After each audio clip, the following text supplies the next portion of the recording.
السلام عليكم ورحمة الله وبركاته. مرحبا بكم عندي فيديو جديد من قناة يوميات شرفة. اليوم غادي نحضر معاكم واحد الوصفة كتجي زوينة، والدجاج مفور وبطاطا وخيزو كيجي زوين. ومتنساونيش من لايكات وابوني ديالكم والتعاليق زوينين، وديروا البارطاج مع الاحباب والاصدقاء باش القناه تزيد القدام والعائله تكبر بالفضل ديالكم ان شاء الله. ودابا غادي ندوزو للطريقه. عندي هنايا بطاطا وعندي خيزو وعندي الدجاج وعندي مطيشه وعندي شويه ثومه وعندي البصله وعندي الشعريه الصينيه عاد غادي نفسكها. ودابا غادي ندوزو للطريقه. غنشدو خيزو وغادي نقطعوه، نتوما غادي ديروا المقادير ديالكم على حسب الاسره، وغنقطعو على هذا الشكل هكا. خيزو غادي نقطعوه هكا شويه رقيق، ميكونش غليظ بزاف باش ملي كيتفور يعني كيطيب. وبطاطا عاوتاني نقسمو هكا على جوج ونقطعوها هكا عاوتاني على هذا الشكل هكا رقيق.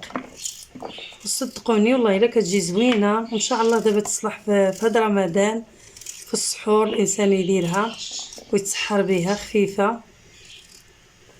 وكملوا معايا الفيديو حتى الاخر باش تشوفوا الشكل ديالو كي غيجي. وعندي هنايا الشعريه الصينيه وشديتها ودرت لها المطايب على هذا الشكل هكا، وغنخليها تفسك شي شويه وغنصفيها ونقطعها بالمقص ونزيدها مع ديك البطاطا وخيزو باش يعني غنشرملها. ودابا غادي ندوز نحك مطيشه على هاد البطاطا على هاد الخيزو، نحك جوج مطيشات باش كتجي زوينه. وهانتوما معايا ما تشوفوني تتكملوا الفيديو حتى الاخر. من بعد ما حكيت مطيشه دابا غادي نحك الثومه. غندير واحد 3 سنيفات ديال الثومه ونحكهم على هذا الشكل هكا. ومن بعد هذه قطعتها هكا على هذا الشكل هكا غنزيدها هنايا.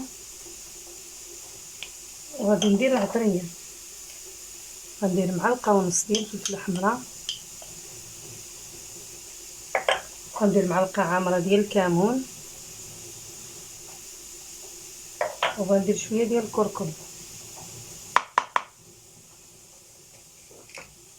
وغندير الملحه على حسب الذوق ديالكم، كل واحد وكا كيبغي شويه ملحه. وغنزيد شويه ديال زيت العود بهذا الشكل هكا. وغادي نخلط هذا الشيء مزيان تيدخل بعضياتهم هكا شرموله هكا غندخلها بعضياتهم. هانتوما معايا ما تمشيو فيه. ومن بعد من خلطته قطعت هنايا شويه ديال البصله، ودابا غادي نخويه هنايا نخويه على هذا الشكل هكا. وعاد ندوز نشرمو الدجاج باش نديرو هنايا عاد حتى هو معاه. ومن بعد الدجاج غندير له شويه ديال الفلفله حمراء وشويه ديال الكركم حيت درنا العطريه مع البطاطا وخيزو وشويه ديال الكمون. وصافي غادي نخلطو هذا الشيء هكا مع هذا الدجاج هكا باش يعني يدخل فيه شرموله باش يجي لذيذ ما يجيش. شوني ما درتش الملحه لحقاش الدجاج عندي مملح. من بعد هو دخلت فيه هكا شرموله غادي نستفو هنايا فوق هاد خيزو. ودابا غادي ندير الطاوه فيها شويه ديال الماء الكوكوط وندير بدو يتفور. ومن بعد هنا رديتها تفور، دابا غنسد عليها ونخليها طيب. ودابا ها هو طاب داك بطاطا وخيزو والدجاج. شو تبارك الله كيجا هو والشعريه، شو تبارك الله جا غزال كيشهي.